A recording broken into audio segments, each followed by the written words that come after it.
পুৰণি 37 নম্বৰ ৰাষ্ট্ৰীয় ঘাইপথ আৰু এতিয়াৰ নতুন 715 নম্বৰ ৰাষ্ট্ৰীয় ঘাইপথ বিধ্বস্ত ৰূপে জলাকলা খুৱাইছে উজনিৰ পৰা নামনিলৈ অহা যোৱা কৰা ৰাইজক।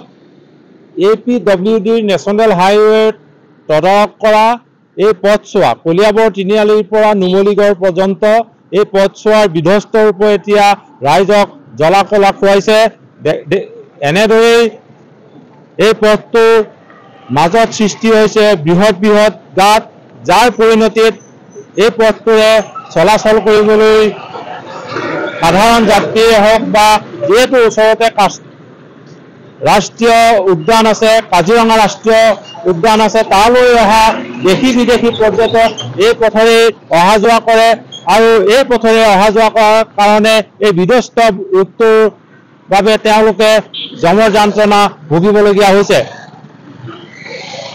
আপোনালোকে প্ৰত্যক্ষ কৰিছে, আমাৰ কেমেৰা সহযোগে দেখুৱাইছে, এনেদৰে এই ৰাষ্ট্ৰীয় পথৰ মাজত বৃহৎ বৃহৎ গাঁতৰ সৃষ্টি হৈছে, যাৰ বাবে এই পথটোৰে ৰাইজৰ অহা যোৱা কৰিবলৈ উজনিৰ পৰা নামনিলৈ অহা যোৱা কৰা ৰাইজৰ বিশেষ অসুবিধা হৈছে।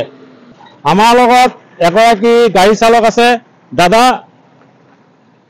এই পথটোৰ অৱস্থাটো অতি বেয়া হৈছে, কি ক'ব?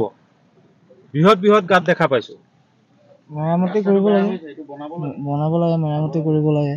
আৰু এগৰাকী লোক আছে, তেখেতৰ পৰা জানিম। দাদা, ৰাস্তাটোৰ অৱস্থাটো বেয়া হৈছে, কি ক'ব? বেয়া হৈছে, এইটো এনেকুৱা ৰাস্তা হ'লে মানুহ গাড়ী এক্সিডেণ্ট হ'ব। বৃহৎ বৃহৎ গাঁত সৃষ্টি হৈছে, দেখিছোঁ আমি। সেইটোৱে চাই আমি সেইটো কাৰণে লাহে লাহে আহিছোঁ। আপোনালোকে কি কয়, সোনকালে মেৰামতি কৰিব হ'ব লাগে? হয়, মেৰামতিটো হ'বই লাগে। মেৰামতি নহ'লে এনেকুৱা গাড়ীৰ অসুবিধাও পাইছে। আৰু ইমান গাড়ীকেইটা এইডোখৰত প্ৰায় স্পীডতে আহে, গাড়ীবোৰ তেনেকুৱা মানে তলত লাগি বেয়াও হ'ব। এনেদৰে দেখা গৈছে, সাধাৰণ পথচাৰীসকলেই হওক বা উজনিৰ পৰা নামনিলৈ অহা যোৱা কৰা লোকসকল এনেদৰে বিভিন্ন অসুবিধাৰ সন্মুখীন হৈছে।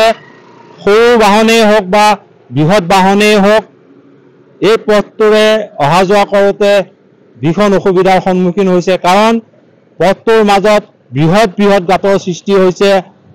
সেয়েহে পথচাৰীসকলে ৰাইজক কৰ্তৃপক্ষক আহ্বান জনাইছে, অতি সোনকালে এই পথটো মেৰামতি কৰি দিব লাগে।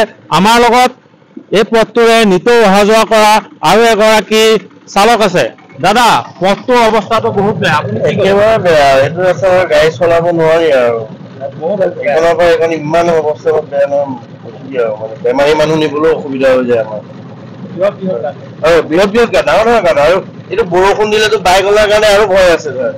ইমান ডাঙৰ ডাঙৰ গাঁত হৈ আছে, এটাত 8 চকা পৰিলে এইটো বচাবলৈ সি কেতিয়াও বচাব নোৱাৰে। 8 চকাটো এক্সিডেণ্ট দেখা গৈছে, এই পথটোৰ মাজত সৃষ্টি হোৱা বৃহৎ বৃহৎ যাতে যাত্ৰীসকলক বহু সময়ত অসুবিধাৰ সৃষ্টি কৰিছে। তেওঁলোকৰ এটাই আশা, APWD নেশ্যনেল হাইৱে এই পথছোৱা সোনকালেই মেৰামতি কৰক, কাৰণ এই পথটোৰে উজনিৰ পৰা নামনিয়েই নহয়, কাজিৰঙা ৰাষ্ট্ৰীয় উদ্যানলৈ অহা যোৱা কৰা দেশী বিদেশী পৰ্যটকেও এই পথটোৰে অহা যোৱা কৰে।